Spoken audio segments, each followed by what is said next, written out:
Hi hello సత్ శ్రీ అకాల్ ఆదాబ్. నేను మీ analyst Rahul Iyer. చాలా కాలం నుంచి చాలామందికి అసలు బెట్టింగ్ యాప్ల వల్ల నా అన్వేష్ ఏం సాధించాలనుకుంటున్నాడు, అసలు నా అన్వేష్ ఉద్దేశం ఏంటి, నా అన్వేష్ మంచోడా చెడ్డోడా.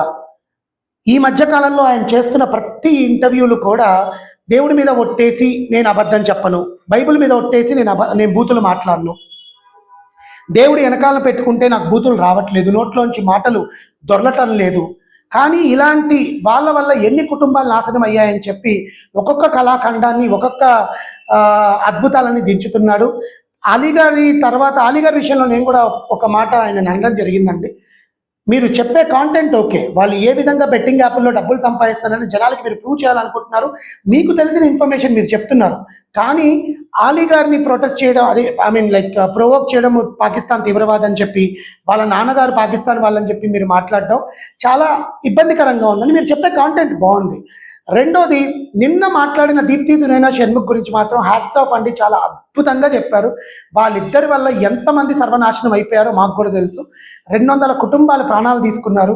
వాళ్ళిద్దరికి కెరియర్కి సగం నిజంగా బ్రేక్ పడడానికి రీజనే ఆ ఉసురు తగిలింది.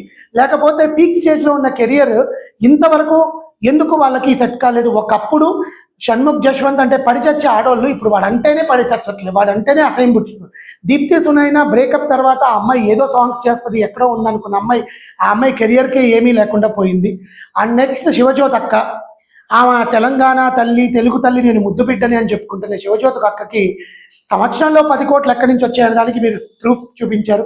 అండి, మీరు చెప్పే వీడియోల్లో జనాలకి 70% నమ్మే విధంగా ఉంటాయి, మిగతా 30% ఆ లెక్కలు గురించి నమ్మే విధంగా ఉండవు. ఎందుకంటే వాళ్ళ బ్యాంక్ అకౌంట్లో ఎన్ని పడ్డాయనేది మనకు తెలియదు కదా.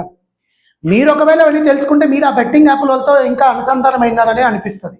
ఎందుకంటే వాళ్ళకుండే రెమ్యూనరేషన్ బట్టి, వాళ్ళకుండే ఫాలోవర్స్ని బట్టి, వాళ్ళకుండే ఈ సెలబ్రిటీ స్టేటస్ని బట్టి, ప్రజలలో వాళ్ళకుండే ఫేమ్ని బట్టి ఈ ఫేమ్ గేమ్ లాగా ఆడుతున్నారు ఇది. ఎందుకంటే వాళ్ళ ఫేమ్ని ఉపయోగించి గేమ్లు ఆడుతున్నారు. ఈ ఫేమ్ గేమ్ గురించి నా అన్వేష్ రాబోయే రోజుల్లో ఇంకెంతమంది గురించి బయటపెడతాడు.